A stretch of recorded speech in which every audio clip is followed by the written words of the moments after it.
Jika bertemu dia, apa yang ingin dilakukan? Minta foto atau malah menghindar? Berani mengeluarkan pernyataan kontroversi. Apakah sengaja untuk menarik perhatian atau tidak? Apakah ia bersih dari korupsi atau justru terlibat korupsi? Jawabannya ada di Q&A bersama saya Andini Effendi. Jangan ragu bertanya karena setiap pertanyaan selalu ada jawaban. Fahri Hamzah mulai dikenal publik sejak reformasi bergulir awal 1998. Laki-laki kelahiran Utan Sumbawa, Nusa Tenggara Barat 10 November 1971 adalah deklarator dan ketua umum pertama organisasi gerakan mahasiswa paling besar saat itu, Kesatuan Aksi Mahasiswa Muslim Indonesia. Sebagai intelektual muda lulusan Fakultas Ekonomi Universitas Indonesia, banyak terlibat dalam kegiatan akademis dan keorganisasian sejak menjadi mahasiswa. Segala pengalaman dan keahliannya kemudian didedikasikan bagi lembaga legislatif di tingkat pusat sejak tahun 2004. Langsung saja, inilah dia Wakil Ketua DPR RI, Fahri Hamzah. Selamat datang di Q&A Pak Fahri. Terima kasih sudah. Apa kabar Pak? Terima kasih sudah mengundang saya. Silakan duduk Pak Fahri. Apa kabarnya? Udah nge-tweet belum hari ini? Sudah. Siapa yang dikritik hari ini? Ya semualah. Nah kalau misalnya kita berbicara soal Pak Fahri ini kalau misalnya ketemu orang di mall gitu ya, banyak nggak yang minta foto atau justru kabur ngeliat Bapak? Banyak yang foto. Katanya ternyata orangnya baik katanya gitu. Oh gitu, orang yang bilang ternyata orangnya baik. Ada yang komplain nggak tapi tentang tweet-tweetnya Pak Fahri? Enggak ada. Nggak ada yang komplain? Nggak ada. Yang komplain itu di timeline aja. Jadi belum ada tweet war lagi nih ya saat ini ya? Ya belum ada lawan. Belum ada lawan. Oke, mungkin kalau bicara lawan, ada tamu-tamu kita yang sudah hadir bersama kami di sini. Kawinan. Hah? Oh, nikahan. Ntar beda kalau kawinan. Bandar Alexis. Ketemu negara dan Indonesia gitu ya. Mungkin aku pengen minta pendapatnya Pak Fahri, makna kata Indonesia soal aturan, ya kan. Tetapi kan DPR ini kan adalah lembaga yang mempunyai sipil. Ini bikin saya berpikir karena ditanyanya pendek jawabnya muter. Karena semua yang dikatakan itu menunjukkan vokalisasinya ini luar biasa. Suara diafragmanya bagus. Atau mungkin sebenarnya Bapak pengen KPK itu dibubarin supaya nanti kalau Bapak korupsi nggak ada lagi yang nangkep gitu. Kawin ya, misalkan datang banyak ribuan gimana? Followernya Pak Fahri banyak. Kan saya udah bilang. Kalau orang lain bilang kan saya nggak habis pikir. Kalau berhadapan dengan dia saya bilang saya habis pikir. Mungkin Bapak ada rasa trauma kali sama baju warna putih. Iya. Mungkin ya. Tadi kinerjanya jelek, lalu kemudian banyak terlibat kasus korupsi. Terima kasih para tamu kita yang sudah hadir pada hari ini. Kita lihat sekarang tadi kita ngomongin Twitter, banyak sekali hal-hal yang dikritisi oleh Pak Fahri Hamzah. Kita lihat di sini seperti apa tweet-tweetnya.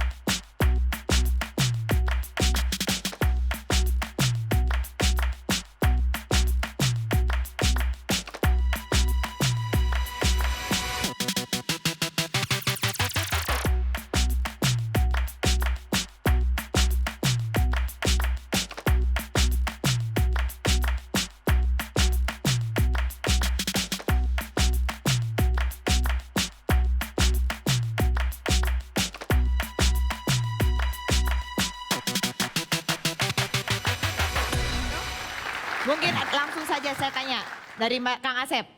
Dari nyinyiran-nyinyiran Fahri yang ada di Twitter, tanggapan Anda bagaimana?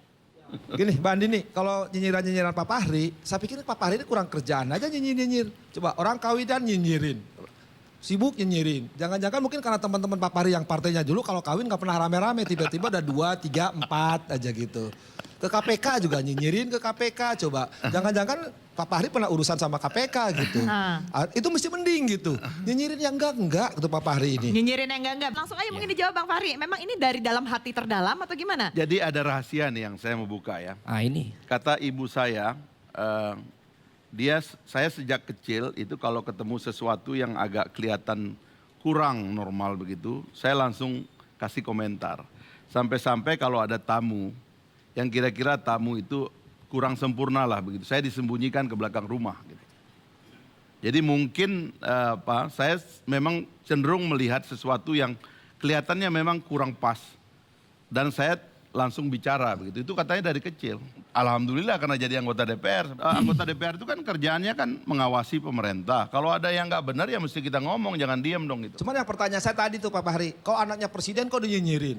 Kalau anaknya Pak Fahri nanti kawin Enggak, gimana? saya karena membaca ada surat edaran kabinet resmi diumumkan dalam lembar negara dan di websitenya Seknek, dia mengatakan sebaiknya kalau ada pernikahan itu 400 atau nggak usah lebih dari 1000.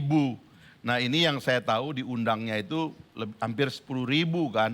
Ya saya kritik gitu loh. Mumpung lagi menjabat semua diundang menurut saya itu tidak bagus. Tapi nanti bukan kalau anak Pak revolusi Fahri mental. kawin ya, misalkan datang banyak ribuan gimana? Saya udah bilang, kebetulan anak saya masih kuliah sekarang. Nggak apa-apa, Jadi saya dibantu bilang Pak bahwa Fahri. udahlah nikahnya sederhana aja, nanti kita vlog aja sama di tweet. Kan sama aja, apa undangan itu kan falsafahnya kan supaya syiar, orang tahu bahwa ini sudah menikah. Jadi kalau nanti jalan kemana-mana berdua, orang nggak ada fitnah. Kan itu maksudnya. By the way, Oke. dulu pas nikah Pak Fahri ngundang berapa orang ya by the way ya? Pertama belum ada surat edaran Pak Jokowi pada waktu itu. Oh, ini bikin perumpamaan Yang kedua aja sih. saya hanya sebagai mempelai, nggak boleh banyak ikut campur. Saya nggak menyalahkan Kahiyang Ayu dengan Bobby. Yang salah pasti Pak Jokowi ya. Nah orang tuanya yang membuat edaran menurut saya dia harus bertunduk kepada edaran yang Orang dia tua buat. ini maksudnya Pak Jokowi. Ya, saya nggak nyebut nama lah. Tapi kan Pak Di Fahri sini saya habis pikir lagi nih. Ada yang disalahkan tapi nggak nyebut nama. Habis pikir lagi saya. 2 kali. Ya saya juga mengucapkan selamat, saya kirim bunga juga karena saya diundang ya. Masalahnya Anda membuat sesuatu yang pada akhirnya tidak bisa dilaksanakan. Harusnya ya udah komit cabut aja aturan itu, seruan itu, kembalilah kepada titik normal. Kira-kira begitu. Bicara anggaran, ngomongin Oke, silakan Mbak Yeni. Kalau dari kami berpikir bahwa oke dalam hal ini adalah mempersoalkan soal aturan, ya kan. Tetapi kan DPR ini kan adalah lembaga yang mempunyai sistem. Kalau kemudian hanya nyinyir di Twitter tetapi tidak kemudian menjalankan sistem yang ada, seharusnya kan perlu ada investigasi di lapangan apakah benar bahwa kemudian presiden menyebar undangan sekian ratus ataukah kemudian ada yang tidak diundang kemudian datang sendiri. Hal ini ada prosedur yang kemudian harus juga dipahami oleh teman-teman DPR. DPR ini adalah pejabat bukan kemudian aktivis kan gitu. Oke. Itu yang pertanyaan kami sebenarnya ke Bang Fahri. Mohon maaf Bang Fahri kan gitu. Kalau kita sering ketemu, sering berseberangan Jangan gitu minta kan. maaf. Kok udah minta maaf duluan? Saya pikir bahwa tadi ya dari Bang Effendi tadi bicara bahwa dari fraksi mana, apakah kemudian ruang yang dipakai oleh Bang Fahri itu adalah satu-satunya itu adalah Twitter, karena tidak ada fraksi, tidak ada teman, akhirnya larinya ke sana. Mungkin gitu. Bang Fahri. Iya, soal Twitter ya.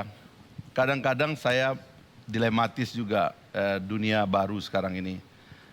Karena ada ruang sosial media yang kadang-kadang antara privat ya dan publik itu kemudian dipersoalkan. Mana yang baik sebetulnya seorang pejabat publik yang tidak perlu komentar apa-apa. Gitu. Atau diam-diam saja, atau kan tetap dapat gaji, ya kan nanti terpilih lagi dan seterusnya gitu. Kalau saya tidak, ini demokrasinya baru, ya biarkan dialektika ini berkembang, ya orang saling mengkritisi dan kritik itu dianggap biasa saja, seperti pupuk kita dalam menyemai benih-benih demokrasi yang sedang kita tanam. Jadi dan nggak ada yang pribadi. Saya kalau benar saya puji, kalau salah saya kritik biasa aja. Terus mainan sosial media terus, kerjanya kapan ya? Nah kerjanya kapan tuh Pak? Katanya main aktif banget di sosmed. Jadi Nggak, sekarang gimana pilihannya? Kita aktif atau tidak aktif? Saya memilih aktif, gitu loh. Soal saya membagi pekerjaan dan sebagainya itu kerjaan saya lah. Silakan dievaluasi. Tapi Pak Fahri, Kang Asep, ya gantian. boleh. Itu belakang. Bang Pak- Sebastian Bapak mau ngomong, nanya dulu. silakan. Habis Bapak saya ya Pak. Ya, jadi ini soal nyinyir ya. Saya kok jarang atau bahkan nggak pernah dengar Bung Fahri ini nyinyir sama ketuanya gitu loh, Pak Novanto. Waduh.